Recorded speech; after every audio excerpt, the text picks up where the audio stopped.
Howdy y'all, I'm Katz, and today is a tutorial for the spiked bobble stitch. It's this neat little stitch that creates these spiked bobbles that are perfect for like little claws on creatures, or maybe silly little noses, or maybe even ears. You could probably even use it as like a shark fin, or another fish, you know, we don't judge here, aquatic mammals even. But I'm also going to show you how to do this reversed spike bobble, which is pretty much almost the same, except if you notice, these spikes are kind of going out and up, whereas these ones are going out and down. Now, I can't take credit for making this stitch. The person who actually developed this stitch is this guy over here called from Club Crochet. Phenomenal crochet YouTuber. I'm going to leave a link to his tutorial for the spiked bobble stitch down below, and also a link to his channel. He likes to challenge himself to make patterns that use the least amount of stitches possible, and as such he ends up developing these really interesting non-standard crochet stitches. So definitely check him out. Now, he has a tutorial for the spiked bobble stitch, but he did not have one for this reverse one. I think I will say was heavily inspired and was able to develop this reverse version of what he did. So what we're gonna do is we're gonna do the tutorial for how to do the regular spiked bobble and the reverse spiked bobble, and then I'm going to kind of chat with you just a little bit about its use cases and show you some examples. But yeah, let's get into the tutorial. Okie dokie, so we're gonna go ahead and start off with the regular spiked bobble stitch. And for those people that kind of know their weird stitches, essentially what we're going to be doing is we're going to do a mini bobble with a half picot in the middle, or mini picot in the middle. Don't know those words, don't worry about it. I'll probably do a video on those stitches in the future, but super simple to do. I'll give you some tips on how we go about doing these guys, but let's get started. So what we're going to do first is we're going to yarn over our hook, go into the stitch, yarn over, pull up a loop, and then yarn over, go through two. Now all of that should be super familiar because that's essentially just a double crochet, right? But we're not going to complete it. So I'm going to yarn over my hook again. I'm going to go through my stitch, yarn over, pull up a loop, and then yarn over, pull through two. So now it's time for that mini picot, and this can be a little difficult. The smaller the yarn that you use, the harder this is, and the tighter that your stitches you do, the harder this is. So what we're going to do is we're going to chain two. So with all of our loops still on our hook, I'm going to yarn over, I'm going to pull through, and there's my chain. Then I'm going to yarn over, I'm going to pull through, there's my second chain. Now remember, when we have chains, we have the front of the chain where the V's are, and then we've got those back bumps. It's kind of hard to see that one we just have, but there's that second one, and there's our first one. I want to go into that first bump next, which you will notice that from the front, it's really, really difficult to try to get in there. You can use your nails to kind of help you zhuzh it on, but I think that it's just easiest to take like another needle or a smaller hook and kind of tutor it. So when I put it to the side, I can see right there is my first back bump. I'm just going to go in there with my needle, and I'm going to just pull it out to kind of expand it. And don't worry, it's going to work itself kind of back out in the wash, and you're not going to have some crazy tension issues. So go ahead, and now, a lot easier to just get in there. Then I'm going to yarn over, pull up a loop from there, and I'm going to take that same loop, and I'm going to pull it through this first loop on my hook, and I kind of pinch it down where we did that picot because it kind of makes it easier, and then we're good. So now I'm going to do another one of those like pseudo half double crochets. So I'm going to yarn over, go through, yarn over and pull up a loop, then yarn over and pull through two. And now what I want to do, about to complete the stitch, I'm just going to kind of push that picot kind of part forward because it can have a tendency to go into the back. And now I'm just going to yarn over and pull through all 4 loops on my hook, and that's my completed stitch. So let me just do a few single crochets in here, and it'll really kind of push that stitch out into being that little spiky bobble that we're aiming for. So let's see it now. Beautiful, right? We can kind of pinch at it, pull it out a little bit to really kind of exaggerate that little spiky bump, but that's exactly what we're aiming for. Pretty simple to do, but just a lot of steps and does kind of require that tutor. But let's go ahead and do it again. I'm going to talk us through it this time as well, but we're going to go just a little bit faster. So I'm going to yarn over, go into my stitch, yarn over, pull up a loop, yarn over, pull through 2. Then I'm going to yarn over, go through my stitch, yarn over, pull up a loop, yarn over, pull through 2. Now I'm going to chain 2, 1, 2, and taking another needle, I'm going to work a stitch into the back bump of that first chain. So I'm just going to pull and stretch that out to make it easier to get into. Now I'm going to go in there, pull up a loop, whoop, and then take that loop through that first loop on my hook. Perfect. Now I'm going to yarn over, go through that stitch, yarn over, pull up a loop, yarn over, pull through 2, and then I would move the picot forward, and then yarn over, pull through all 4 to finish the stitch. But let me show you what it's like if we leave that picot in the back when we finish. So yarn over, pull through all those stitches, stitch complete, and let me just throw a couple of single crochets in just to kind of lock it in place, and then show you what happens if you accidentally get that picot on the wrong side, or that spike on the wrong side rather. So you can see when it's on the wrong side because this V is going to be the top V of the stitch that we need to work on. So if we were coming back around and we were working here, we're just going to push that into the back, which isn't necessarily what you want to do. So what you'll do is you'll just kind of push this bad boy underneath and just use your finger to kind of zhuzh him back out. And now he's back on the right side, right as rain. Easy peasy, right? Okay, so let's do one more of these regular spiked bobble stitches. And I'm going to do this one silent for visual learners. And we'll go a little bit slower than we did last time. All right, ready? Let's do it.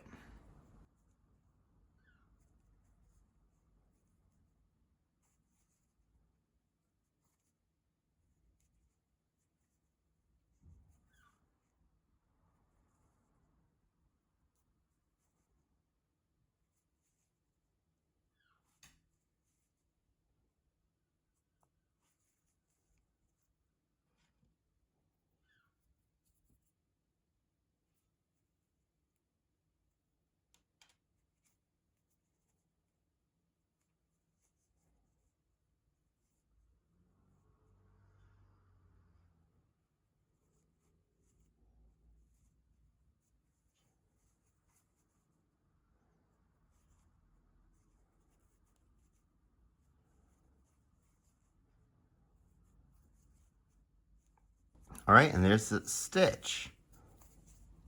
Easy peasy, right? Okay, so that's going to be our standard kind of bobble, spiked bobble stitch. One thing that you might notice though is that all of these spikes are kind of pointing up, right? They're pointing in the direction that we're building our work up into. Now this is where like my iteration on Club Crochet's stitch kind of comes in. So I'm not going to say that I invented this one, but I was definitely heavily inspired, let's say. And what we're going to do is we're going to do a spiked bobble so that it'll be pointing the other direction. So instead of pointing up, our next set of them are going to be pointing down. Now, they're pretty much the same thing. There's 2 differences you need to do when making the stitch. And then once we go around for our next row, I'll show you there's one more thing we need to do.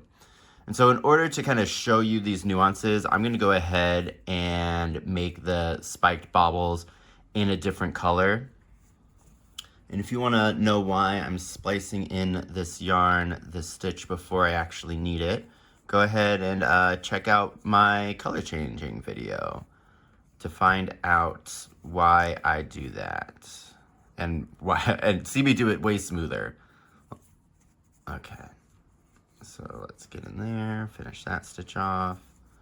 Okay, come in here. Pick up our nice little turquoise. All right, so to make our spiked bobble point the other way, there's two things that we're gonna do different when we make the stitch.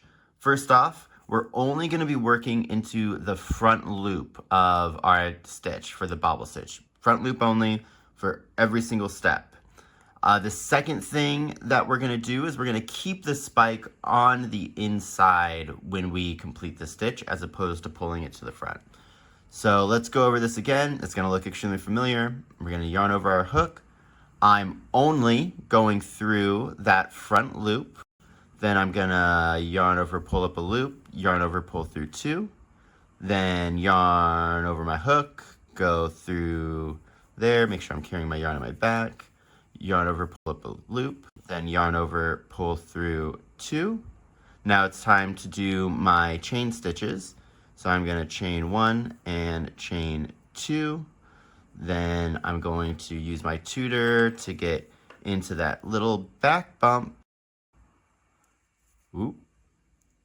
And pull up a loop. Now I'm gonna go into that loop, pull through a loop, pull through the first loop on my hook. Then I'm gonna yarn over.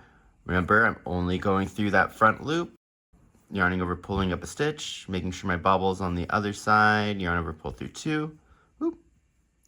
And now it's time to complete the stitch, and I'm doing this stitch in different colors, so I want my next stitches to be in this orange or in this yellow. Yarn over, pull through a loop. Oh, pull through all four. There we go. And then we will see that my bobble is actually on the other side of my work, right? Exactly how we planned it. See that? And remember, it looks like we have that V on the front. We will talk about what we're going to be doing later, but you can already kind of see that this spike on this one is kind of pointing like up and out, whereas these ones are kind of pointing like straight and up. Do you see what I mean there? I don't know if that's a good explanation, but this one's on its way to be pointing down in the direction that we want to. And the thing that'll force it to do that is what happens in the next row.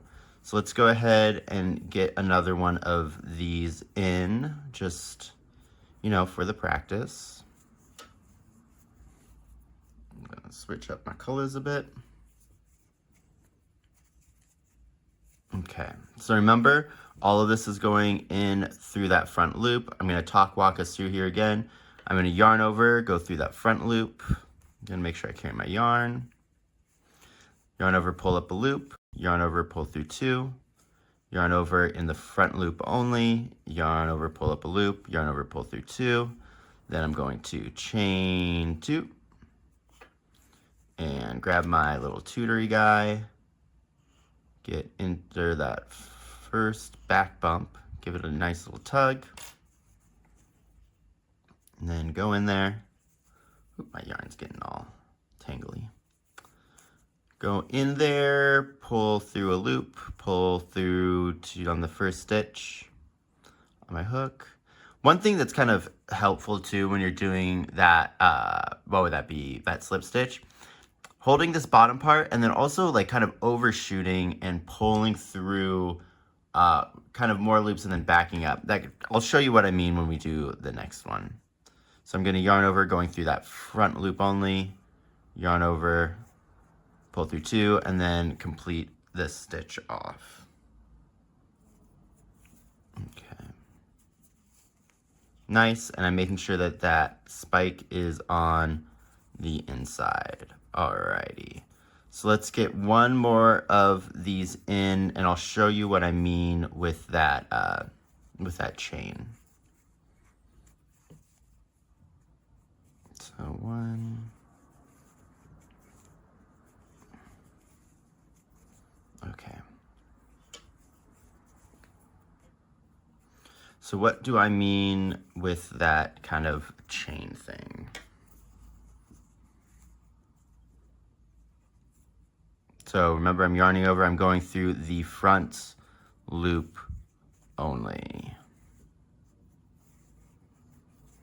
gosh, my yarn's acting all kinds of crazy here today. Okay. Okay, so it's time for me to do, oops. I see, the thing is it's so close to doing a double crochet that it's so easy to just finish doing a double crochet. Let's try this again. So front loop only, yarn over, pull through 2, yarn over, yarn over, yarn over, pull through 2. Okay, so do my chain, bam, bam, pull out that back bump, and then go in there. Okay, so when I'm doing this pull through, what I was trying to explain to you guys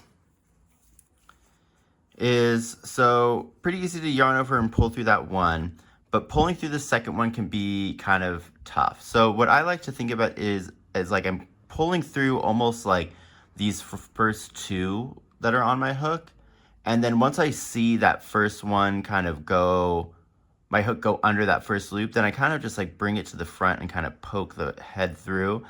And that kind of helps just like more easily glide it over. You'll figure out kind of your favorite way to do it, and that's, you kind of have to feel your way around that. But a good shout for a lot of stitches is to kind of overshoot and then use the head of the needle to go back through. All right, so then I need to get one more of these in. And then I'm gonna yarn over, pull through 2. And then that stitch is done. I'm making sure that my picot is on the inside as I yarn over and pull through all of the loops on my stitches. Cool. So those are how we are going to do our 2 basic spiked bobble stitches. Now, the next thing that I want to show you is how you would work into them in the next round. So, it's important just to kind of be able to identify the stitches back there, because it can be a little bit messy on those spiked bobbles. And then it's extremely important for the reverse spike bobbles, because this second work through on this next round is what's going to actually push our stitches forward, but they can be a little bit tricky. So remember, I'm working in joined rounds here, so I'm just going to join this round with a slip stitch. Then I'm going to chain 1 and do my first 2 single crochets, and then we approach our bobble. So let's take a look at it back here. So when we're on the back, I don't know, you can see this on camera. So you want to identify the V. So we have the V right there. So this is going to be the stitch that we would work into for the bobble. One thing you'll notice if I get up real close here is it looks like there's a 3rd bar right here, and that's part of the bobble stitch. Now, we don't want to work into that because that can stretch out the bobble and kind of make it a little goofy, the spiked bobble, sorry, and make it a little goofy. So we just want to go underneath this stitch, or if the pattern calls for it, the back or front loop of this stitch. So let me show you what that looks like with a hook going through it. So when I look at the back, I can identify that I've got the V, and I'm not going to be fooled by that other bar. And I'm just going to go underneath that V and pull up a loop. And that just really, and then our next stitch is pretty easy to find, but that's just really going to help us kind of solidify that bobble stitch in. You see that? There's no gaps, and that's another reason why we're leaving that little band there, is it helps if there is going to be any gapping. It kind of fills in that space for us. So let's kind of identify this again. So if I look at the back, I can see that I have a V here, then there's another bar right here. I don't want to go into this bar. I just want to go underneath my V. Perfect. So let's keep on going, and then we'll get one more. I know it might seem a little excessive when we're doing these single crochets, but you know, each stitch, no matter how much you want them all to look perfect and alike, will have its own unique little attitude and positioning. So it's kind of nice, I think, to see the positioning in multiple stitches, just so that you can kind of start to develop an eye for what you're looking for. So again, on the back, I see there's a bar right there and a V up there. You see that? It's kind of hard to tell the difference. But I'm gonna go into that V, not going into that third bar. If I went into that third bar, it really makes the stitch look bulky. So that's might be another way if you were more of like a feeling kind of person when you're crocheting. All right, but that's how we're gonna do it for those regular stitches. Now, when it comes to this reverse bobble, this is where things get a little bit trickier. So I did these in the different colors so you can kind of see it a little bit easier. But you'll know that you're up to where the next stitch is gonna get a little bit wonky when you see this extra long kind of V. When you see that extra long V, you know, cool, I'm at my bobble stitch. So where do we want to place our stitch? Well, we're gonna kind of work into the back loop of the stitch that we made the bobble into. So this is gonna be kind of crazy. So if I come back here, we can see all of these loops, right, are going into this little space right here. Those are all around that front loop of the stitch. Let me bring that closer. I don't know if that's gonna be easy to see. So see, all those loops are going into that space. That's because they're covering the front loop. So now if we look at the back here, it looks like there's 3 little loops. Kind of hard to pick them up on camera, but it looks like there's one here, right? So it looks like there's like this one right here, then there's this one right here, then there's this one right here that's kind of sitting on top of that other one that we just saw. The back loop that we're looking for is this one right here. This is where we want to put our next stitch. The easiest way to find it is to locate where all of these bumps are going into and go directly into the stitch next. How would we explain this? The bumps look like they're going vertical, and you want to go into the horizontal bar that they're all kind of leading into. So let me show you what that looks like. Okay. So I'm going to pull this down when I'm crocheting, which almost makes it easier to kind of see that vertical bar that I'm talking, or that horizontal bar that I'm talking about. So that's going to be the back loop of that stitch, and I'm just going to do my single crochet over that. And that's going to push that little guy forward. Now, this is where it kind of gets hard again. So our next stitch has now been kind of twisted and forced down because we just put this stitch to kind of force everything forward. So the easiest way to kind of work into this is to use the hook and really dig and scoop underneath it. It's gonna be, the smaller the yarn you use, the tighter it's gonna be. So it might feel like you're gonna have to like push, like even now. So I'm using my palm and a decent amount of pressure, and I really have to push to kind of get that through there. That's fine, that's gonna happen because we've kind of twisted the work forward. So don't worry about that. Just go ahead and do whatever your normal stitch is in there, and then we're done. Let me get a couple more stitches in here and we'll take a peek at what we just did.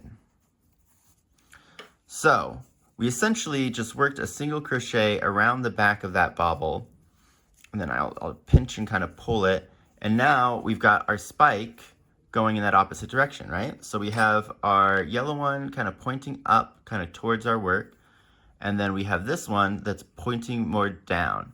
Now you'll notice the shape of this one is also kind of a little different, right? Like it's a little bit more, I would say, angular than this other spike is. This spike kind of feels kind of like almost like a curve, more of a curved surface, where this one feels more of like a hard kind of a spike surface. So something else to keep in note, but it is giving that same like kind of spiky look. So let's go ahead and let me show you that one more time.